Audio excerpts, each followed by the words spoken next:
We know the Canes have lost a lot of players. Peter Weepu's, there's a lot of guys not here anymore. But you're still here, one of the experienced campaigners. You're still pulling through, obviously, and getting the team together.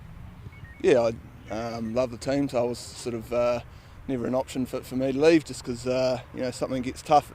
I'm not really going to walk away from it. It'll be a challenge this year, but I've got a few fellas that have been here a long time as well, and hopefully we can bring the boys into some good form. To be honest with you, this year as a Hurricanes team, it feels like we're a team.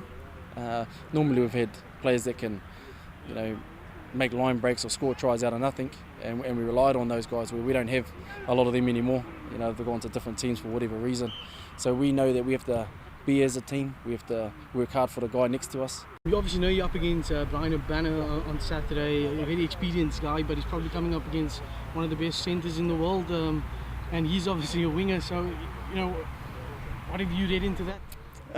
It's going to be an interesting challenge. I've played against him a lot, but never marking him as another centre. But he's a quality player, so it's always a bit of fun. You can't make too much of centre battles from my experience, because you often don't see each other. You're normally getting tackled by another guy, or I'm tackling someone else. So it'll be an interesting game, but it's probably just a small part of what will be a pretty big challenge for our team. Coming to Cape Town as a New Zealand side, it's like playing at home. You can have a lot of support. I think you guys like that?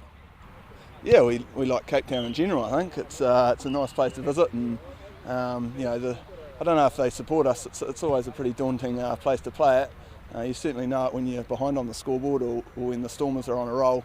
It's probably as tough a place to play as anywhere in the world. So it won't make it easy, but we're a pretty determined bunch. Always helps. Especially when you come over these ways, and the rugby supporters are so passionate over here in South Africa, and they give you a bit of abuse while the game's going on or before the game, but they want to be your mates afterwards, and that's just part and parcel of what happens. But it's always good to see a couple of black and yellow jerseys in the crowd, just every now and then when you hear, or when the going's getting tough, people on you can look up in the crowd and see them, and just to refresh yourself, there is a few supporters for us out here. So but it's always tough when you got that many thousands of people against you.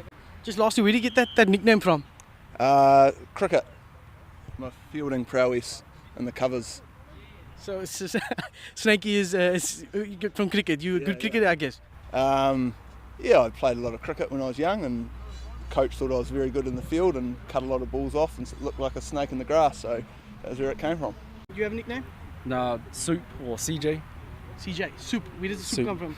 I got a few years ago, because I didn't have much fat on me. They said there's no meat on the soup bone, so they named me Soup. So.